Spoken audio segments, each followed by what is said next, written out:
Hello and welcome to the Becker's Healthcare Podcast. My name is Will Riley from R1. I'm joined today by Amy Lee. Amy is president of the Nantucket Cottage Hospital, which is part of Mass General Brigham out in Massachusetts. Welcome to the podcast, Amy. Thank you for having me. So you're on an island, which is fascinating to start with. So tell us a bit about the hospital and the community you serve. So Nantucket Cottage Hospital is on an island that's 30 miles out to sea. It's a 49 square mile island, and we have a population that swells by over 100,000 during season. So we are our island is the second busiest.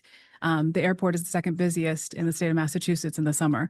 So our population just explodes. But it's the hospital itself and the community are just so embedded with each other. And the hospital is so supported by the community because they know that in order to be on island, you have to have those healthcare services. So it's a really nice place to live and work because it just has the support of a community where a lot of places don't. It must create some unique pressures for you. Let's talk about that a little bit, because I can imagine as well, and I'm totally speculating, that the folks who live year round are different from the folks who come and visit over the summer demographically. Yep. Is that true? There's a very dynamic population in that, we have the year rounders who are generally, they've been there a long time. They are working really hard to be able to stay there, those kinds of things. We have our seasonal visitors that, we have the workers that are coming on island, but we also have our very rich people that are coming on. And that's the typical person that someone thinks of when they think of Nantucket. Right. But our schools are 61% minority. So it's a huge variation in population.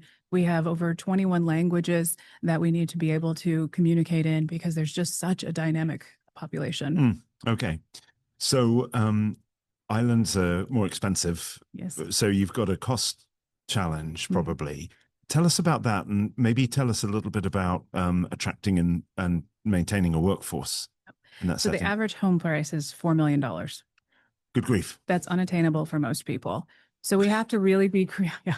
Good. That's the best understatement of the podcast so far. Yeah. So we have to be really creative about how we house people, how we attract people. And usually we're really lucky because people want to be in that environment. They come to the hospital and you can feel when you walk through our halls, the culture is really amazing because it's so incredibly supportive. So one of the biggest challenges that we have is workforce housing. The hospital themselves, we own 38 properties. And then we work in the community to lease other properties and the community itself, because it's not just the hospital that has challenges. There's lots of programs, and we just continuously are working with our partners to see what else we can do to help provide housing. And we have a full-time position. It's called a housing coordinator. And he literally works with people. He worked with 120 of our employees last year to figure out housing solutions. So it really is one of our biggest challenges. We have a very large capital campaign going on right now to build both clinical space, but also housing that are one bedroom, because on Nantucket, we just don't have one bedroom. And a lot of people, especially young professionals, they want their own space. They don't want to share space. And so that's one of those solutions that we've come up with, and we're now fundraising so that we will be able to build it and attract people.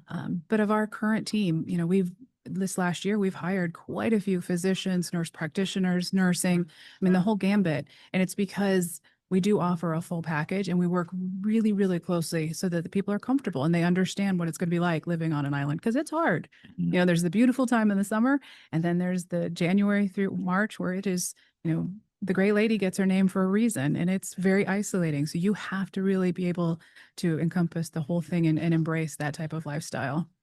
How about workforce on the administrative side? Because I could imagine in a community with a strong tourism component, you're competing with other places for people in jobs like revenue cycle, scheduling, and so on. How does all that? We have a very, very small administrative team. We also, because we're part of Mass General, we have the ability to centralize some of those services. So, rev cycle, some of the patient accounts, billing, those kinds of things are off island for the most part. We still have to have boots on the ground, though. We still have to have people that understand that so that they can meet with patients, so they can do the counseling for the finances, all those pieces. So it's not completely centralized, but it is that it allows for not only remote work and that kind of thing, but also support from a main hub, because we have so few people.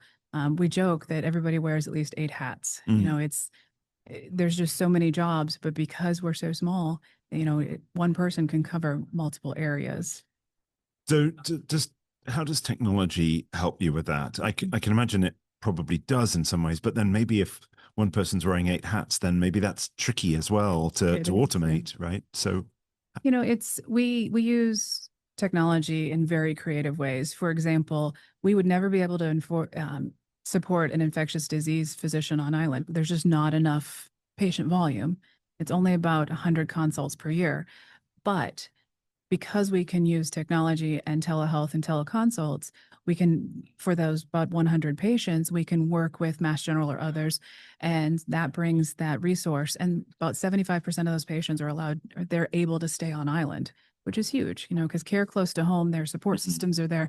It is really hard to seek care off island. Between the ferry and everything else, it just takes a lot of time and effort and money. And so the more that we can provide care on island from a clinical perspective, but also from an operational perspective, the better. yeah, right, Yeah. right, makes sense. Tell us about the. I'm curious about the payer dynamic and how that plays out for you.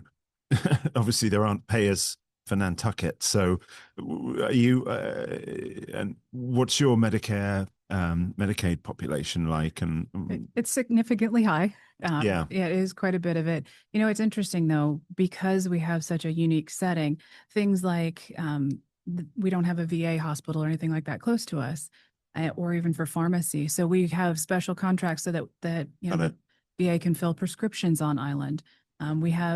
We just have to be very creative about the way that we contract with payers so that they understand our dynamic, because we have a large ambulatory population, but we only have a small area for surgeries, for example. So some things like a colonoscopy, which might be in an ambulatory surgery center off island, it's actually in our ORs on island, because that is the environment that it is. But patients aren't going to do it if they have to go off and seek care. Most of Yeah, them won't. And so, we have to really work with the payers so that they understand that and they'll pay for something like that. and does that work? Most of the time. Yeah, Yeah. There's a few things, we are a rural health center, and there's some hiccups every once in a while, and it takes a lot of negotiating so people understand, you can't just jump on a boat and go. They think it's very easy, but it really isn't. We have 1,200 canceled ferries a year. It is very difficult, and you have to have a plan A and a plan B when you travel. So it's just one of those things. presumably you coordinate care with the main Mass General facilities in Boston. Yeah, we have Boston Med Flight, which provides a lot of the transport off island for our critical patients. We only transport 3% off island. We are able to take care of 97% of the patients, but when those 3%, when they need to go, they need to go.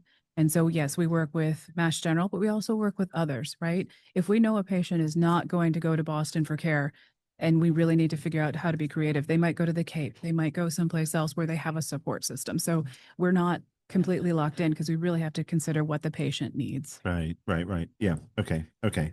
Tell us a bit about community partnerships and community involvement, because I'm sure it takes a lot of relationships to sustain a health system like yours, a hospital like yours. There are 0 degrees of separation on island. So everyone's related, or there's always a connection. We talk about a lot of times that healthcare is so much more than the 4 walls of the hospital. We really have to work with our community partners for behavioral health, for the support services with the town, everyone. Our nursing home is the only town-owned nursing home in the state of Massachusetts. So again, there's kind of a quirk that you have to figure out. So we spend more time probably working in the community on our healthcare initiatives, especially on the operational side, than anything, because we have to make sure that if the hospital can't do it, there is someone who can do it, and that we're supporting that group.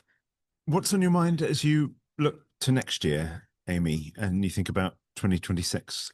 It's really, so we bring in 38 specialties on island, and to really help support the patient population. It's looking to expand that in areas where we know we are leaking patients off island, and we can take care of them on island. It's just trying to figure out those creative partnerships. A great example is, for example, we have an OBGYN who does robotic surgeries and whatnot off island. So she's on island for several weeks, and then she goes off island to keep up her skill set so that she can come back and take care of her patients on island. But she has both. So we really think about how we can expand those services and really provide care. I mean, we have an interventional radiologist, which is unheard of on a hospital our size, but it's because they want to be on island. And so the more that we can help support their practice, that's better for our patients. He does about 200 procedures that those patients, again, would have to go off island. We have a simulation lab for training, and we do a significant amount of training on the mannequins and everything else because island medicine it's, you're resource poor. So you've got to figure out how to take care of patients in bad weather and all those other things. So we do a significant amount of training, especially for people who are new to the hospital. So that way they understand and they're prepared when something does happen. So it's workforce, it's housing, and it's innovation. It's really figuring out how, even as a small hospital, we can really expand our scope and make sure we're taking care of our community. Got it. Amy, it's absolutely fascinating. Thank you so much for talking to us about it today. Thank you. I'm Thank you. happy to talk about it. Thank you. Thank you.